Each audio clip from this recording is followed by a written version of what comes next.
Here we'll learn how to set up the very basics of the Connect Flow plugin so that we can begin to ensure the plugin is creating relevant outputs. Later tutorials will go into the details of how to fine-tune the content of these output files. So to begin with, we're going to enable the Connect Flow plugin first by going to our Connect settings area. In your list of available Connect plugins, locate Connect Flow. So your list will likely be much shorter than the one I've got on my sample storefront here, and then click on Save.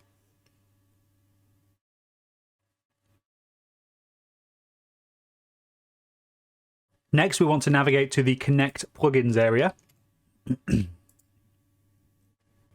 Locate the Connect Flow entry, and then go to Configure. Although we can eventually fully customize the content of the output file, we initially have the selection between JSON and XML generation. Selecting between those two formats is controlled by the User Data Format XML option, which is here. If selected, an XML file will be generated. If deselected, a JSON file will be generated. JSON creation is the default option in this case. The simplest way to test the plugin is via hot folder or email. So to send the output to a hot folder, we select this drop to hot folder section here. Next, we need to select the hot folder that you wish to utilize by specifying an ID number. So I know in this case, for example, that my ID number is 11. A list of hot folders and their associated IDs are detailed below in this available hot folders section.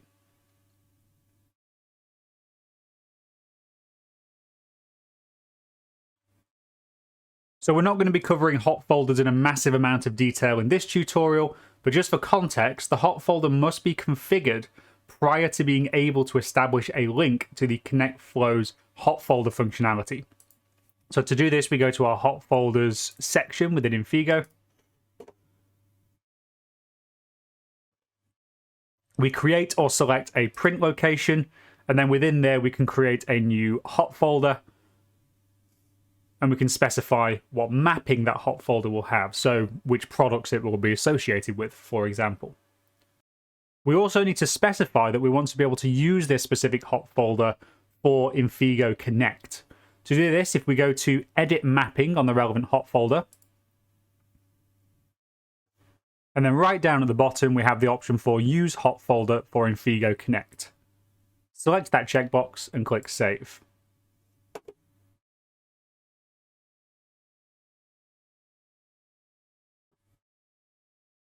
Next, we're just going to take a quick look at the content management of that particular hot folder.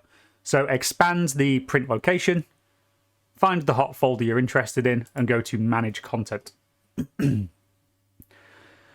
So whilst we can use Infigo Sync to push output files to hot folders, it is not a requirement for our initial test.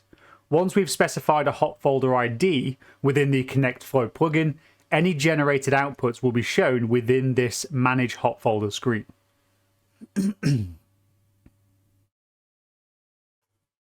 So inputting an email address is also a simple method to confirm the Connect Flow operation. So underneath where we've been specifying hot folders under the Connect Flow settings, I could say send to emails. And then I just need to input a relevant email address. If you want to put in multiple emails, just comma separate between them. So this method will place the output of the Connect Flow plugin within the body of the email itself, not as an attachment. To receive the formatted XML or JSON file, it's recommended to use another distribution method. Once you've got those specified, click on Save. And then to test this setup, we're going to navigate to our storefront and actually place an order.